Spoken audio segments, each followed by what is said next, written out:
अरुणेंद्र जी, उपस्थित सभी महानुभाव और मेरे परिवार के सभी सदस्य बंधु भगिनीगण, मैंने ये कहा कि मेरे परिवार के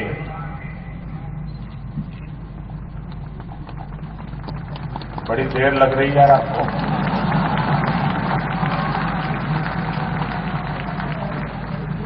दो कारण से, क्योंकि एक तो मैं बनारस का हो गया हूं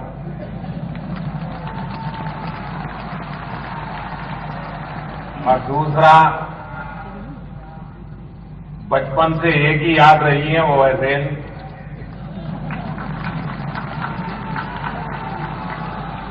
और इसलिए रेल से जुड़ा हर व्यक्ति मेरे परिवार का सदस्य है और इस अर्थ में मैं परिवारजनों के बीच आज आया हूं और मुझे खुशी है कि आज यहां दो महत्वपूर्ण प्रकल्प, एक तो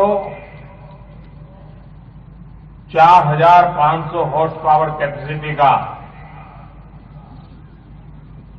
डीजल इंजन राष्ट्र को समर्पित हो रहा है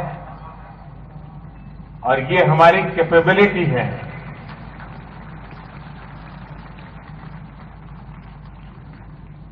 भारत को आगे बढ़ना है तो इस बात पर अब बल देना होगा कि हम हमारे आत्मबल पर, हमारी शक्ति के आधार पर हमारी आवश्यकताओं की पूर्ति करने का काम करें।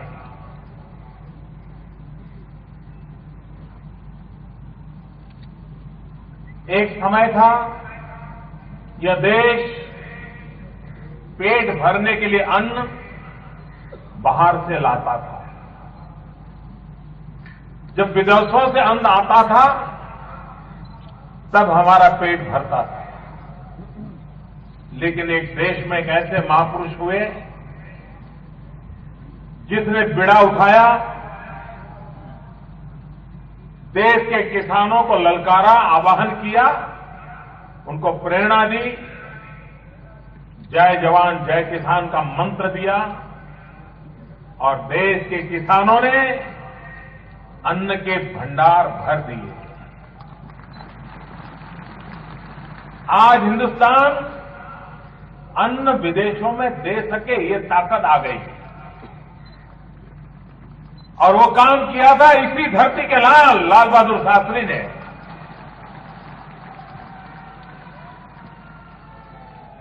अगर हमारे किसान देश को आत्मनिर्भर बना सकते हैं, अन्न के भंडार भर सकते हैं, तो देश की उस ताकत को पहचान करके हमने देश की युवा शक्ति को आह्वान किया है, मेक इन इंडिया।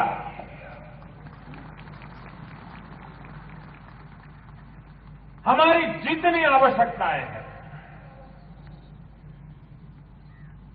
उसका निर्माण देश में क्यों नहीं होना चाहिए? क्या कमी है जिस देश के पास होनहार नौजवान हो? 65% 35 साल से कम उम्र के नौजवान हो, वो देश क्या नहीं कर सकता है? और इसलिए भाइयों बहनों, लाल बहादुर शास्त्री का मंत्र था जय जवान जय किसान, और उन्होंने देश के अन्न के भंडार भर दिए। हम मेक इन इंडिया का मंत्र लेकर के आए हैं। इंडिजीनियस, भारत की विधा से, भारत के संसाधनों से भारत अपनी चीजों को बनाए।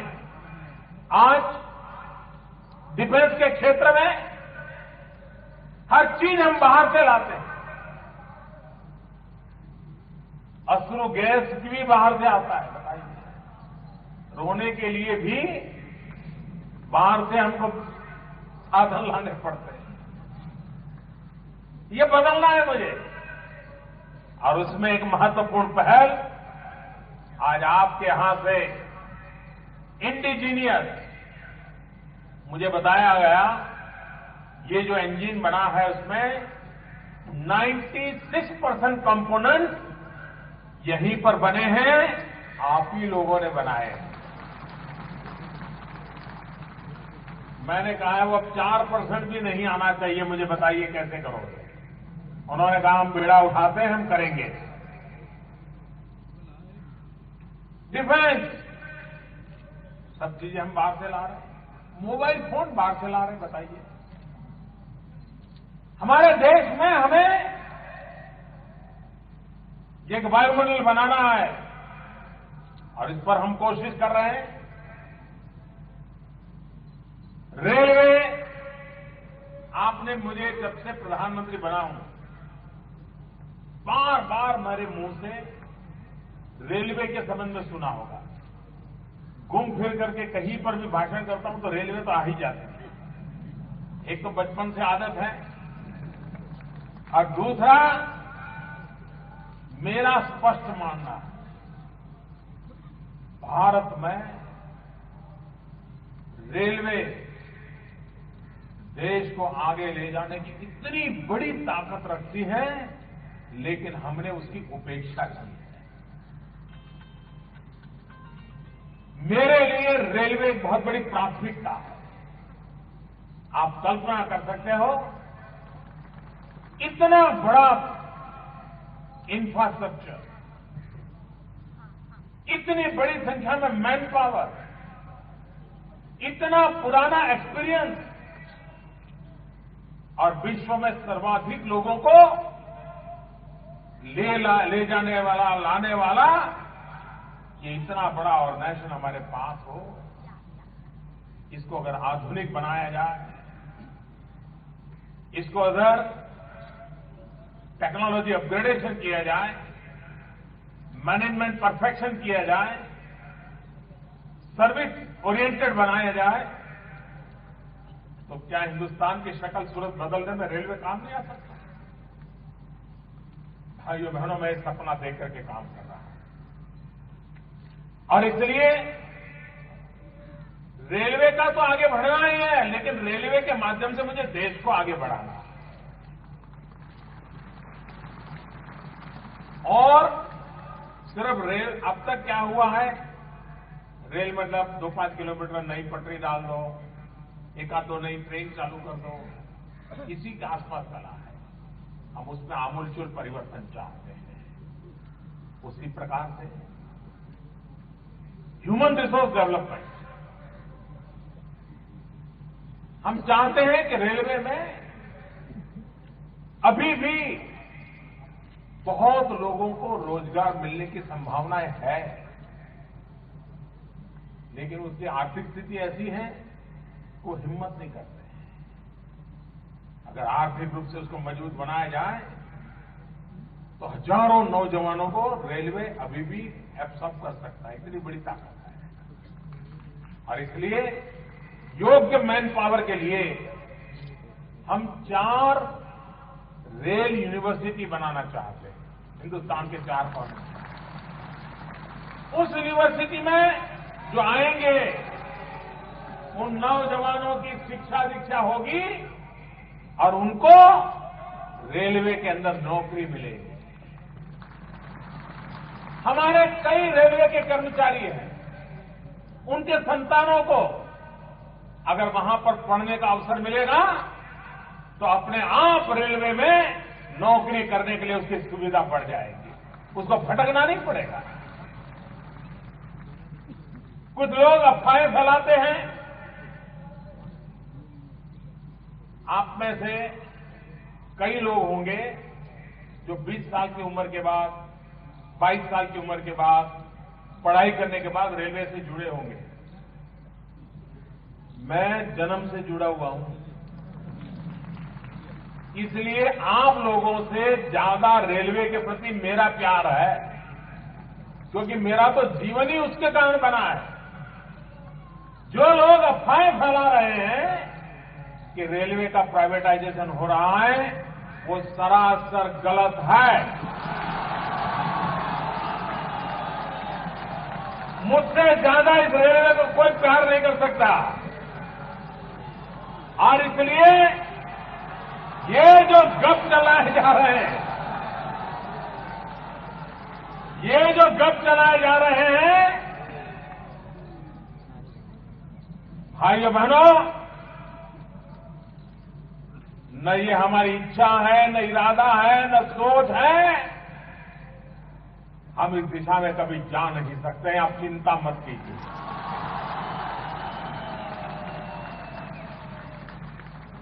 हम क्या चाहते हैं? आज देश के गरीबों के लिए जो पैसा काम आना चाहिए, स्कूल बनाने के लिए, अस्पताल बनाने के लिए, रोड बनाने के लिए, गांव के अंदर गरीब आदमी की सुविधा के लिए, उन सरकारी खजाने के पैसे हर साल रेलवे में डालने पड़ते हैं। क्यों? रेलवे को जिंदा रखने के लिए। हम कितने साल तक हिंदुस्तान के गरीबों की तिजोरी से पैसे रेल में डालते रहेंगे? और अगर कहीं और से पैसा मिलता है तो समझदारी इसमें है कि गरीबों के पैसे रेलवे के डालने के बजाय जो धन्ना सेठ हैं उनके पैसे रेल में डालने चाहिए। और इसलिए कम ब्याज से आज दुनिया में पैसे मिलते हैं। हम उन पैसों को रेलवे के विकास के लिए लगाना चाहते हैं, जिसके कारण आप जो रेलवे में काम कर रहे हैं उनका भी भला होगा और हिंदुस्तान का भी भला होगा। रेलवे का प्राइवेटाइजेशन नहीं होने वाला है। अब मुझे बताइए, ये यूनियन वालों को मैं पूछना चाहता हूं, ये रुपया रेलवे में आए, डॉलर आए, पाउंड आए, अरे आपका क्या फर्क पड़ता है भाई? आपको तो पैसा आ रहा है। दूसरी बात, रेलवे के स्टेशन जितने हैं हमारे, अब मुझे बताइए, मुझे रेलवे यूनिवर्सिटी बनानी है। अगर रेलवे यूनिवर्सिटी में मुझे जापान से मदद मिलती है, चाइना से मदद मिलती है, टेक्नोलॉजी की मदद मिलती है, एक्सपर्टाइज की मदद मिलती है, तो लेनी चाहिए कि नहीं लेनी चाहिए? जरा बताइए, सच्चा बोले, दिल से बोलिए, लेनी चाहिए नहीं लेनी चाहिए? यही काम ये सरकार करना चाहती है भाइयों। और इतना ही नहीं, इतना ही नहीं, आज हम देखें हमारे रेलवे स्टेशन कैसे हैं। रेलवे स्टेशन पर रेलवे में 12-12 घंटे प्लेटफॉर्म पर काम करने वाले रेलवे के कर्मचारी को बैठने के लिए जगह नहीं होती। ये सच्चाई है कि नहीं है? उसको बेचारे को बैठ करके खाना खाना हो, उसके लिए जगह नहीं है। क्या हमारे रेलवे स्टेशन सुविधा वाले होने चाहिए कि नहीं होने चाहिए? रेलवे पर आने वाले लोगों को सुविधा मिलनी चाहिए कि नहीं मिलनी चाहिए? मैंने एक सर्वे किया कि बनारस स्टेशन पे जितने पैसेंजर आते हैं उनको बैठने के लिए सीट है क्या? और मैं हैरान हो गया कि बहुत कम सीट है। ज्यादातर बेचारे बूढ़े पैसेंजर भी घंटों तक रेलवे के इंतजार में खड़े रहते हैं। क्या उनको बैठने की सुविधा मिलनी चाहिए कि नहीं मिलनी चाहिए?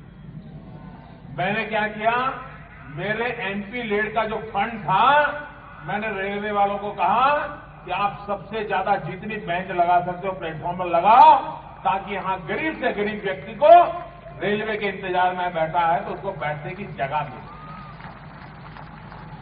और मैंने सभी एमपी को कहा, हिंदुस्तान भर में सभी रेलवे स्टेशन पर वो अपने एमपी लेड फंड में से पैसे लगा करके वहां पर बेंचेस डलवाए, ताकि रेलवे स्टेशन पर आने वाले पैसेंजर की सुविधा बढ़े। मुझे बताइए, ये सुविधा बढ़ेगी तो आशीर्वाद आपको मिलेगा कि नहीं मिलेगा? सीधी सीधी बात है, सब आपके फायदे के लिए हो रहा है भाई। आप मुझे बताइए, आज रेलवे स्टेशन जो है बड़े बड़े हार्ट ऑफ द सिटी हैं, 2-2, 4-4 किलोमीटर लंबे स्टेशन है। नीचे तो आपकी मालिकी मुझे मंजूर है, लेकिन रेलवे में आसमान में कोई इमारत बना देता है और रेलवे के खजाने में 1000 करोड़ 2000 करोड़ आ जाते हैं, तो रेलवे मजबूत बनेगी कि नहीं बनेगी? वो प्लेटफॉर्म के ऊपर हवा में आकाश में अपनी इमारत बनाता है, रेलवे के फायदे में जाएगी कि नहीं जाएगी? मालिकी रेलवे की रहेगी कि नहीं रहेगी? रेलवे के कर्मचारियों का भला होगा कि नहीं होगा? हम जो विकास की दिशा लेकर के चल रहे हैं, ये चल रहे हैं प्राइवेटाइजेशन की हमारी दिशा नहीं है। हमें दुनिया भर का धन लाना है, रेलवे में लगाना है, रेलवे को बढ़ाना है, रेलवे को आगे ले जाना है और रेल के माध्यम से देश को आगे ले जाना है। हमारे देश में रेलवे को सिर्फ यातायात का साधन माना गया था। हम रेलवे को देश के आर्थिक विकास की रीढ़ की हड्डी के रूप में देखना चाहते हैं, आर्थिक विकास की रीढ़ की हड्डी के रूप में देखना चाहते हैं। और इसलिए मेरे भाइयों बहनों, मैं देश भर के रेल कर्मचारियों को आज आग्रह करता हूं, आइए हिंदुस्तान में सबसे उत्तम सेवा कहां की? तो रेलवे की। ये सपने को हम साकार करें। इन दिनों जो स्वच्छता का अभियान चलाया है,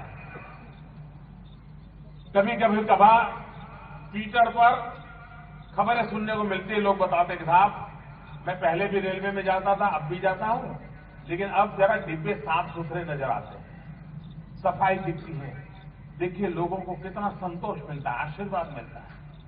और ये कोई उपकार नहीं है, हमारी जिम्मेवारी का हिस्सा है। It's a part of our duty. धीरे धीरे उस दिशा में हम आगे बढ़ रहे हैं। हमारा पूरा रेलवे व्यवस्था तंत्र साफ सुथरा क्यों ना हो, उसका सबसे ज्यादा लाभ गरीब लोगों को कैसे मिले। मैं तो देख रहा हूं रेलवे इंफ्रास्ट्रक्चर का उपयोग देश के विकास में इतना हो सकता है जिसकी किसी ने कल्पना नहीं की। हमारे यहां देश में पोस्ट ऑफिस का नेटवर्क और रेलवे का नेटवर्क, इन दोनों को अगर बुद्धिपूर्वक उपयोग किया जाए तो हमारे देश के ग्रामीण विकास की वो धरोहर बन सकते हैं। मैं उदाहरण देता हूं, रेलवे के पास बिजली होती है, कहीं पर भी जाइए रेलवे पास बिजली कनेक्शन है, हिंदुस्तान के हर जगह। रेलवे के पास इंफ्रास्ट्रक्चर है, छोटे छोटे गांव में भी छोटे छोटे स्टेशन बने, भले एक ट्रेन आती हो तो भी कोई न कोई वहां बैठा है, कोई न कोई व्यवस्था है, बाकी 24 घंटे वो खाली पड़ा रहता है। उसी प्रकार से पोस्ट ऑफिस गांव गांव तक उसका नेटवर्क है, लेकिन वो पुराने जमाने की चल रही है, उसमें बदलाव लाने मैंने तय किया, मैं बदलाव लाने वाला हूं। अब मुझे बताइए, जो गांव के अंदर रेलवे के स्टेशन है जहां पर दिन में मुश्किल से एक ट्रेन आती है, मेरे हिसाब से हजारों की तादाद में ऐसी जगह है जहां बिजली हो, जहां इंफ्रास्ट्रक्चर हो, वहीं पर मानो 1-2 कमरे और बना दिए जाए और उन कमरों में स्किल डेवलपमेंट के क्लासेस शुरू किए जाए। क्योंकि स्किल डेवलपमेंट करना है तो मशीन टूल चाहिए, मशीन टूल के लिए बिजली चाहिए। बिजली गांव में नहीं है लेकिन रेलवे के पास है। गांव के बच्चे डेली रेलवे स्टेशन आएंगे, रेलवे स्टेशन पर जो 2 कमरे बने होंगे, उन 2 कमरों में टूल लगे होंगे, टर्नर फिटर के कोर्सेज चलेंगे। एक साथ हिंदुस्तान में एक्स्ट्रा पैसे खर्च किए बिना रेलवे की मदद से हजारों की तादाद में स्किल डेवलपमेंट सेंटर खड़े हो सकते हैं कि नहीं हो सकते? मेरे भाइयों बहनों, बस थोड़ा इसका उपयोग करने की जरूरत है। आप देखिए चीजें बदलने वाली है। मैं रेलवे के मित्रों से कहने वाला हूं कि ऐसे स्टेशन आइडेंटिफाई कीजिए जहां पर बिजली की सुविधा है, वहां पर सरकार 2-3 कमरे और बना दे सरकार के खर्चे से, और वहां पर उस इलाके के जो 500,000 बच्चे हो, उनको स्किल डेवलपमेंट के लिए वो इंस्टीट्यूट चले, ट्रेन का काम करें, इंस्टीट्यूशन का काम करें, रेलवे को इनकम हो जाए, गांव के बच्चों को स्किल डेवलपमेंट हो जाए। एक साथ अनेक व्यवस्थाएं हम विकसित कर सकते हैं और उस दिशा में हम आगे बढ़ना चाहते हैं। आज करीब एक तो सोलर प्लांट भी इसके साथ जुड़ रहा है, आधुनिक लोकोशेड का एक्सपांशन हो रहा है। करीब 300 करोड़ रुपए जब पूरा होगा, करीब 300 करोड़ रुपए की लागत से यहां एक्सपांशन होने के कारण इस क्षेत्र के अनेक नौजवानों को रोजगार की नई संभावनाएं बढ़ने वाली है। मैं फिर एक बार रेल विभाग को बहुत बहुत शुभकामनाएं देता हूं। श्रीमान सुरेश प्रभु जी के नेतृत्व में बहुत तेज गति से रेल का विकास होगा। आजादी के बाद जितना विकास हुआ है उससे ज्यादा विकास मुझे आने वाले दिनों में करना है। मेरे रेल में बैठे हुए मेरे सब साथियों का मुझे, और मैं आप मेरे परिवारजन हैं और इसलिए मेरा आप पर हक बनता है। रेलवे वालों पर मेरा सबसे ज्यादा हक बनता है कि हम सब मिलकर के रेल को एक बहुत बड़ा सेवा का माध्यम बनाएं, सुविधा का माध्यम बनाएं और राष्ट्र को आर्थिक गति को तेज बनाने का एक माध्यम बना दे। उस विश्वास के साथ आगे बढ़े, इसी एक अपेक्षा के साथ आप सबको बहुत बहुत शुभकामनाएं। धन्यवाद।